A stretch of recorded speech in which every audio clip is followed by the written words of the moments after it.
Business Review, a daily program that delves into the latest and most significant economic stories. From stock markets to currency news, Business Review covers the most up-to-date stories in the global financial world.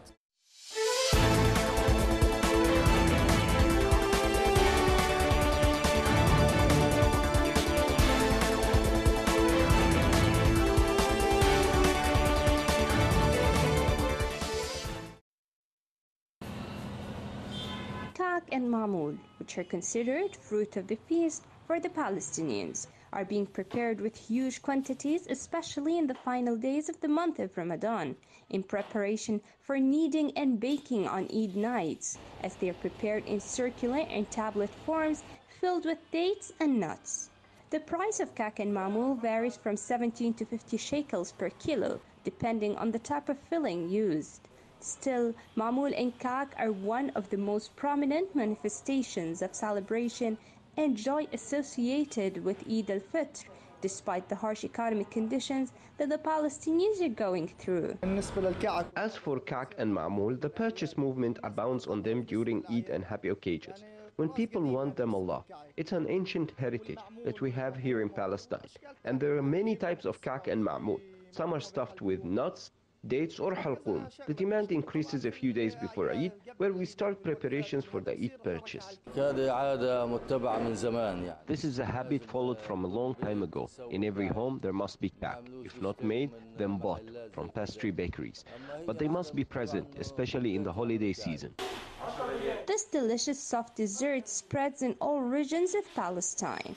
The kaks are stuffed with ajwa dates and prepared in form of circles, while the mamoul work is made with molds, while decorated with some motifs and drawings and stuffed with dates or nuts, such as pistachios and walnuts, and sprinkled with white powdered sugar on its outer surface.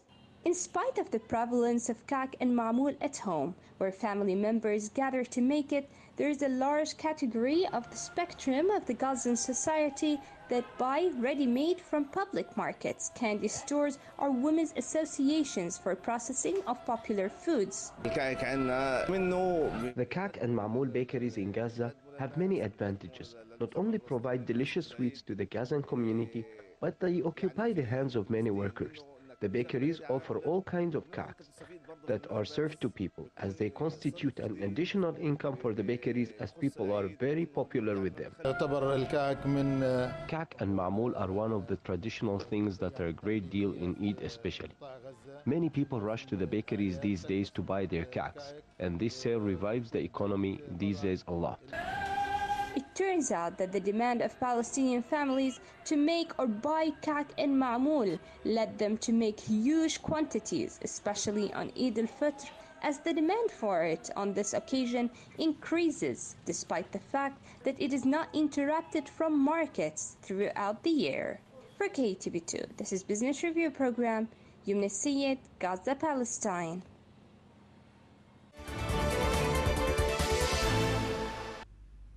Spain plans to spend 3 billion euros a year on a scheme to provide most of its poorest citizens with a minimum income aimed at bringing poverty down to the European Union's average from the highest rate in Western Europe.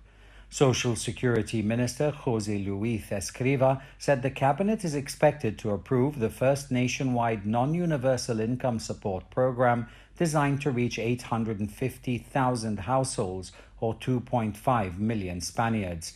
The minority leftist coalition government also wants to improve the efficiency and fairness of income distribution in a nation that has long lagged most of Europe on that front and whose economy is reeling from the coronavirus crisis. The scheme, under which households with children will have preference in terms of eligibility, will set a minimum income level for an adult of about half the minimum wage, which now stands at €1,180 per month. That income will rise depending on how many children or dependents a household has. The exact details of income and requirements have not yet been approved. Escrivá, a former banker, said the aim of the minimum income scheme is to try to eradicate extreme poverty, which is a major problem in Spain. Escriva said the measure could help rein in the informal economy, which according to the IMF accounts for around 20% of GDR, since users will be obliged to give their data to tax authorities. Spain has the largest share of population at risk of poverty in Western Europe, 21.6%. That's according to the latest AEU data, and the fifth largest in the bloc, where the average is 16.9%. It's the third worst in terms of income distribution in the AEU. The European Council has strongly recommended Spain create an income support program, arguing that only 20% of those who need help receive it, and that last year it was the member state with the lowest average of family benefits per child. Initially, Spain will try to reach the potential beneficiaries, who, according to tax statistics, may need such assistance, and will work with charities and town halls to reach the maximum number possible. Other assistance, such as housing, will also be permitted and coordinated on a single universal social ticket, something unprecedented in highly decentralized Spain.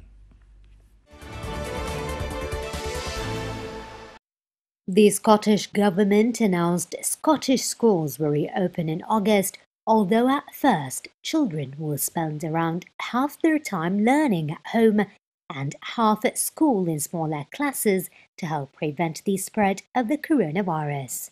Scotland, which has a semi-autonomous government with responsibility for health and education, is delivering from its much more populous southern neighbour England, where schools are due to start reopening from June 1st. Scottish First Minister Nicola Sturgeon outlined a 4-phase incremental plan to ease lockdown restrictions from May 28th. Progression from one phase of lockdown to the next will be contingent on how well the virus is being contained. The first phase will see a loosening of rules on outdoor exercises and meeting people from other households, similar to measures announced last week for other parts of the UK. The announcement on schools was much anticipated, with many working parents and their employers looking for clarity on the situation in the coming weeks and months. The government added smaller class sizes would allow schools to better implement physical distancing measures, such as moving seats further apart and staggering arrivals, breaks, and departures. Where possible, libraries, community halls, leisure centres, and conference venues will be used to give schools extra space. Teachers and other school staff will return in June to prepare for the new way of operating. The government also said time spent in school will increase further as soon as it is safe for that to happen.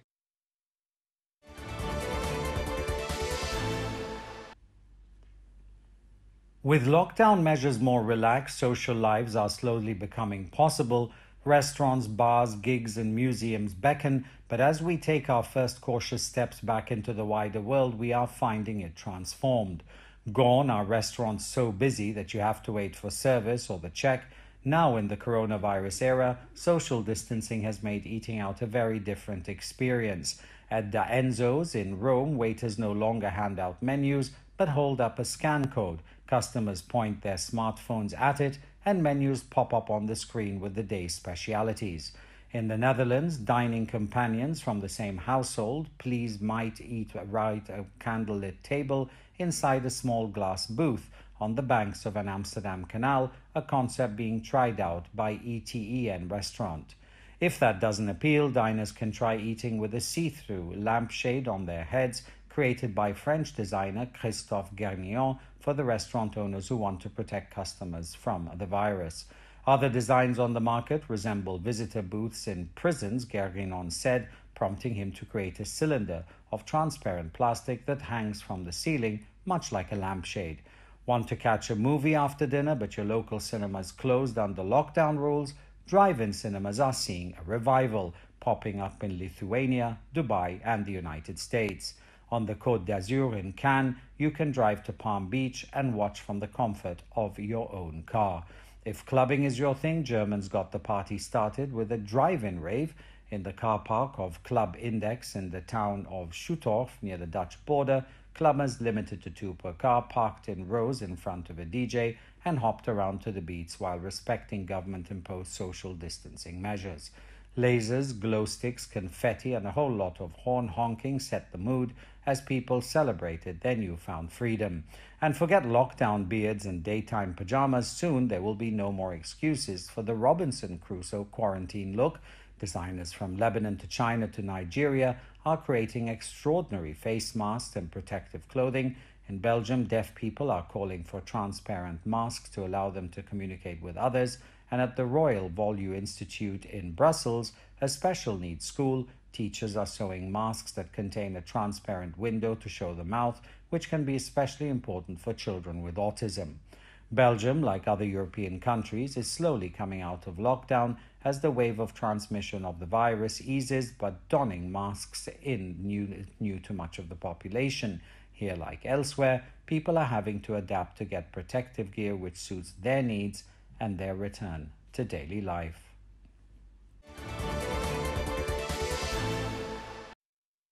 The head of the country's Growers Federation said preventing the spread of berry borer beetles and harvesting in spite of labor shortages are Colombian coffee farmers' top challenges for the remainder of 2020. 2 months of coronavirus quarantine in Colombia, the world's top producer of washed Arabica beans, has complicated growers' efforts to find pickers, though farms are exempt from lockdown. Output fell in the first 4 months of the year because the lack of rains delayed flowering. The Federation has urged farmers not to leave mature coffee fruit unharvested or allow fruit to accumulate below their trees. Colombian growers were already facing persistent labor shortages as young people moved to cities and shun the work of hand-picking coffee cherries. Growers around South America have said coronavirus restrictions and social distancing could make it even more challenging to find workers. Velez said safety measures meant to prevent coronavirus on farms, including use of face masks, frequent hand washing, social distancing, and disinfection efforts, will continue until the virus is controlled. Velez predicts output will fall this year to around 14 million 60-kilogram bags, down from a record 14.8 million in 2019. The Brazilian city of São Luís became the country's first major city to implement a coronavirus lockdown on May the 5th, and now local authorities are crediting it with slowing the growth of new cases. Local television images show São Luís hospitals freed up space in their COVID-19 treatment wings in the past 2 weeks after the lockdown forbade people from going outside except to obtain groceries, medications, or cleaning supplies. The city's attempts to implement stricter confinement measures run counter to loosening elsewhere in the country, even as the virus spreads shows little sign of slowing. Brazil's coronavirus outbreak worsened, and the South American nation could soon have the second highest number of cases in the world. While the president, Jair Bolsonaro, has compared the virus to a little flu, the reaction of Brazil's 27 state and district governments has varied widely. Most have imposed business restrictions of some sort, in which non-essential services and commerce are forbidden, while stopping short of mandating official lockdown, which would limit people's movement. In some areas, enforcement has been spotty, and shops have remained open despite official decrees.